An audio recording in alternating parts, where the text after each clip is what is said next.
Father, and of the Son, and of the Holy Spirit. Amen. The Lord be with you. A reading from the Holy Gospel according to John. Chapter 7, verses 1 to 2, then verse 10, then verse 25 to 30. They tried to arrest him, but his hour had not yet come. Jesus moved about within Galilee. He did not wish to travel to Judea because the Jews were trying to kill him. But the Jewish feast of Tabernacles was near. But when his brothers had gone up to the feast, he himself also went up, not openly, but as it were in secret. Some of the inhabitants of Jerusalem said, "Is he not the one that they are trying to kill? And look, he is speaking openly, and they say nothing to him." Could the authorities have realized that he is the Christ? But we know where he is from. When the Christ comes, no one will know where he is from.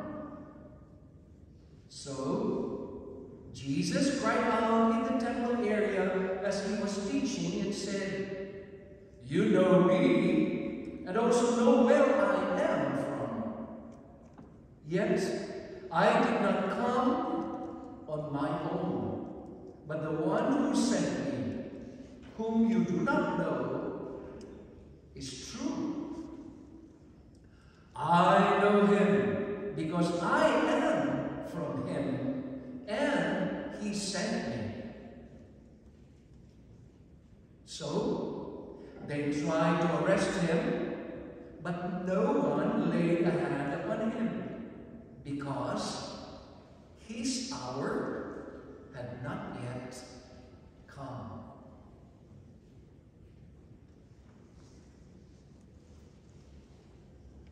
The proclamation of the good news of our salvation. Praise to the Lord Jesus Christ.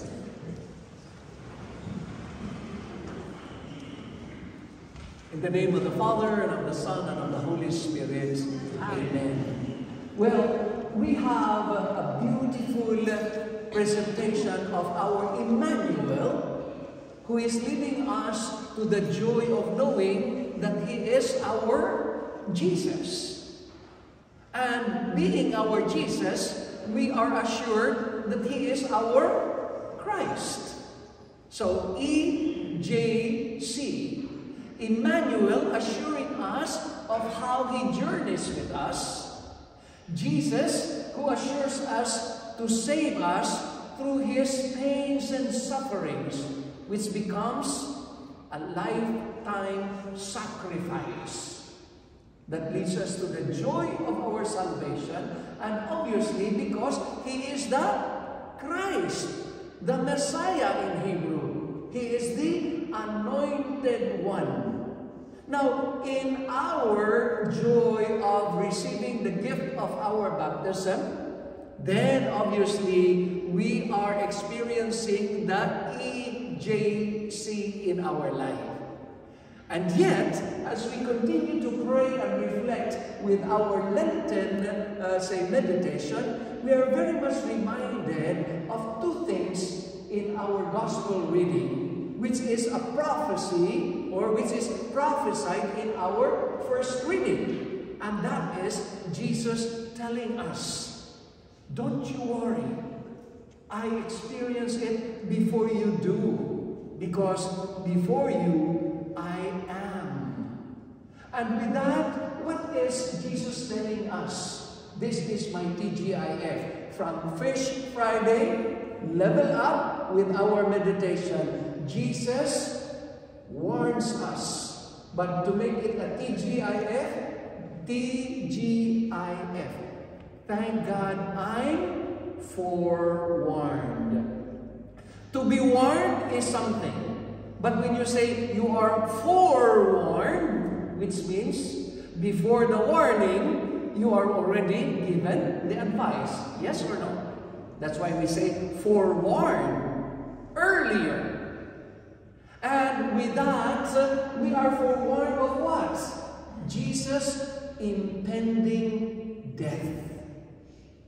So what is that in relation with us being forewarned? Aha! That is where we find the life of our Emmanuel, who is journeying with us, our Jesus who suffers and sacrifices his life for us to give us the joy of being anointed our sins. And what is that? F-O-R-E. We are being forewarned. We are forewarned of what? The fears of Jesus.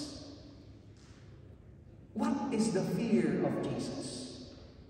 That's the reason why he said, I forewarn you because my hour has not yet come. What are your fears?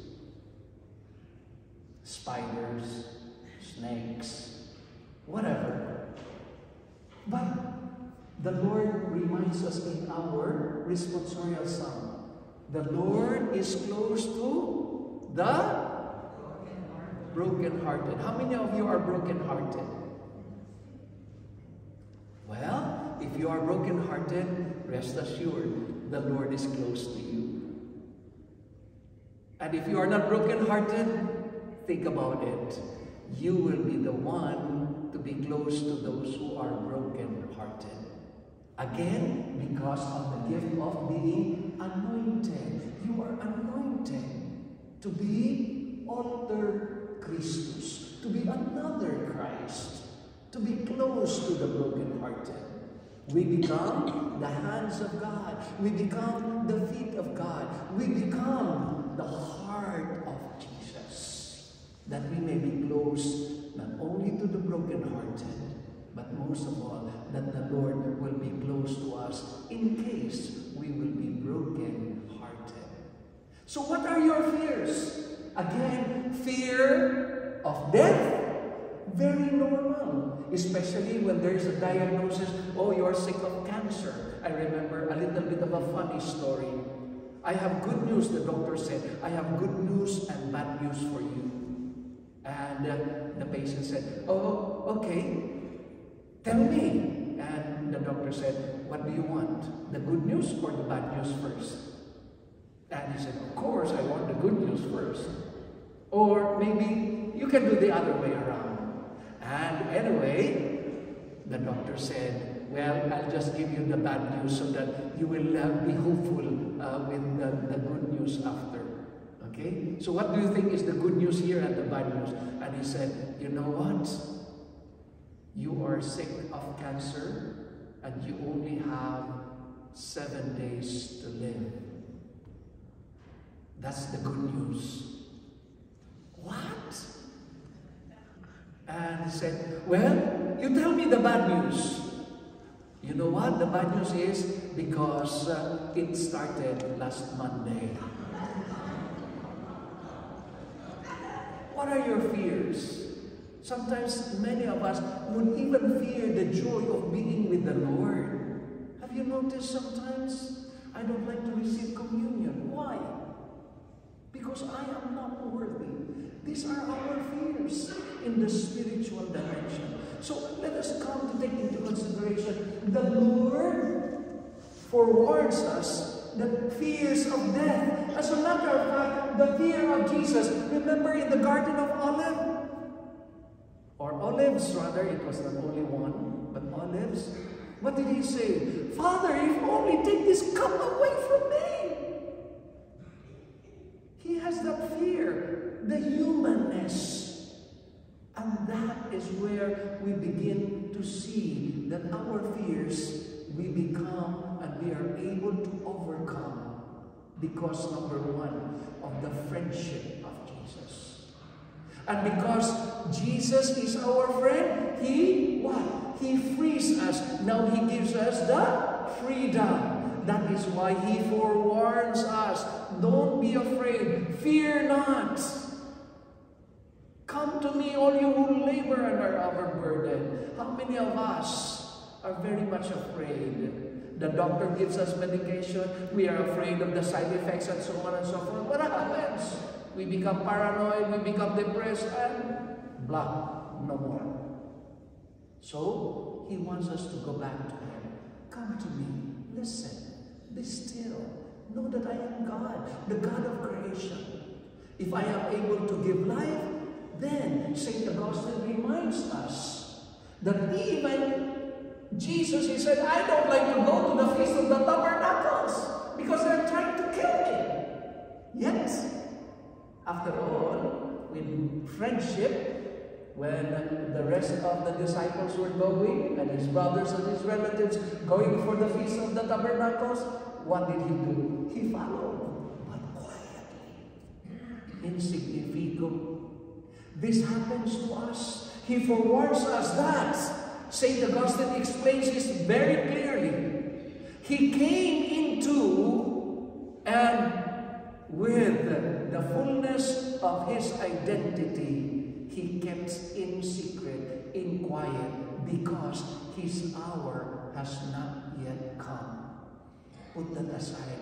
His hour has not yet come.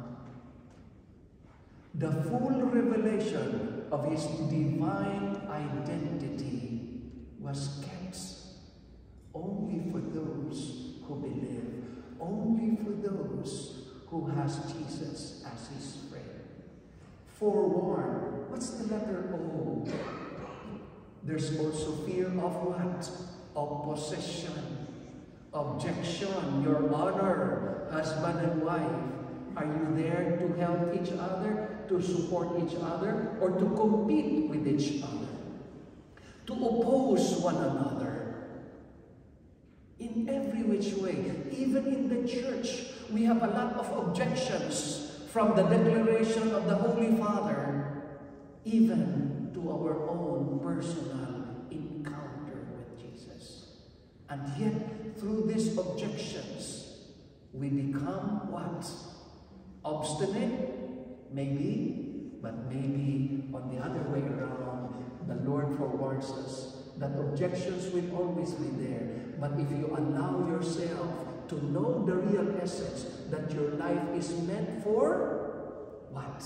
Obedience, an offering. We are an offering. We cannot come if everybody objects. But we can only come when we are obedient. Obedient, surrendering ourselves into the hands of the Lord, offered in this holy sacrifice of the Mass. Are you an objection? Or are you an oblation or an offering to God? This is again another piece of advice, inspiration, illumination. Then, what is the letter R? We have fears. Fears of what? Oh, obviously, rejection. Have you experienced being rejected? And yet, the Lord would like to tell us, yes, the world will reject you. The world will condemn you even until death. But don't you worry. I am here to redeem you. And yet, when he said, the hour, my hour has not yet come, what is that in relation to you? The hour to be rejected, the hour to die, the hour to be opposed. What a kind of life will this be? Yet, when we know the purpose of why we are here in this world, then we begin to make our life an offering to God. What's the letter E? What do you think? Evasion. To evade, to escape from the realities. When we have problems, then what do we usually do? Go smoking so that I can concentrate. Right? I did that before. Don't worry. Drink and drink and drink until go to the casino, dancing here, eat so that I will be bigger and bigger and bigger, that I may burst. No pun intended. But this is how we usually react. We escape from the realities of our life. And yet the Lord would like to tell us, come on, pains and sufferings, fears, rejection, opposition, they're only going to pass. In Tagalog, dadaan lang yan, mga problema. Padaanin mo na lang. It will just come to pass. Don't let it stay with you. That's the problem with us. We embrace all the evil thoughts, all the evil things in our life. And what happens? We become evil ourselves. Excruciating pain. And yet, what is Jesus telling us? Again, most sacred heart of Jesus, make my heart like unto thine. And what are we going to do today? Follow Jesus. Spread your arms. And what does he mean? I love you. I forgive you. I love you. Remember? You are mine. Take my hand. Go with peace. Sin no more, beloved one. With that music, he would like to simply tell us, I would like to embrace. So he warns us, don't be afraid of the evil thoughts, actions, whatever. All you've got to do is get back to Jesus. Receive that what? Embrace of Jesus. Embrace him. Give him all and surrender him all. Your brokenheartedness, your pains, your sufferings, whatever you may have. Because the Lord reminds us, there is no problem too big. God cannot solve it. There is no mountain too tall. He cannot move it. There is no storm too dark. God cannot calm it, right? There is no sorrow too deep. He cannot soothe it. That is it. He will carry the weight of the world upon his shoulders. I know, my brother, that he will carry you. Remember? He said, what? Come unto me, all who are weary, and I will give you rest. It's real TGIF. Thank God the Lord forewarns us, because his hour has not yet come. How about your hour? When we talk about my hour has not yet come, what comes into your mind? Death? Finish, right? I remember Frank Sinatra, whose killer song that goes, and now the end is near, and so will face the final curtain. It's the end that is near. Are we afraid of death? Of course I am. I still love to enjoy life. That's why even St. Augustine said, Lord, make me holy, but not now. Oh, Felix culpa. Oh, happy fault. Let me enjoy first. That's why I don't like to die.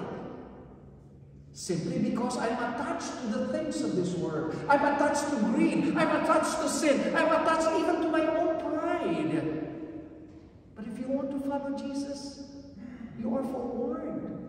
And that's why we have to go on and follow in his footsteps. Deny our very sins, that the Lord will live in our life. So that Jesus forewarns us that His hour is not about His death. When He tells, my hour has not yet come, have you come to realize that? No, He's not talking about His destruction. He's talking about, my hour has not yet come to complete my mission. Many of us, especially almost at the end of the year, talk about the end, and so we buy a lot of toilet papers, water here and there, and so on and so forth, because we're afraid of the end of the world. If the world is ended, what's the use of all your waters and all the stocks that you have? Come on, tell me. It's crazy. I know it is. The first time during the COVID, I tell you, I bought a Filipino canned sardines. It costed $5. Come on! That was only like 35 cents. But it was because, well, we may not have food anymore. No more toilet papers in Costco and so on and so forth. Crazy. And what happened? See, the hour has not yet come. It's not death, but it's life everlasting. It's eternity. It's with God. It's heaven that He's dealing with us. TGIF. Thank God I'm forewarned. So let us now ask ourselves, our fear factor, whatever you call it, no fear and so on and so forth, but remind ourselves, what is the hour for you? Let me just end up with that song again, that killer song goes, I did it, what's the first one? I did it my way. It's a nice one, but can we change a little of the words to say, I did it God's way. It's up to you. Because if you don't live a life with a G-O-D, you may end up with a D-O-G, life.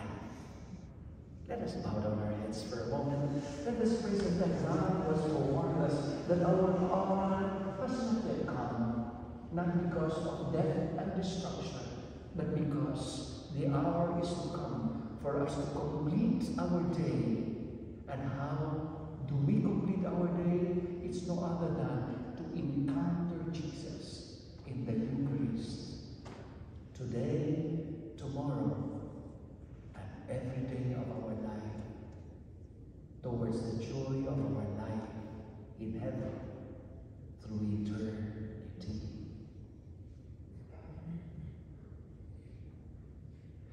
You are my hiding place. You always fill my heart with songs of deliverance. Whenever I am afraid, I will trust in you. I will trust in you. Let the weak say I am strong in the strength of my Lord. I will trust in you.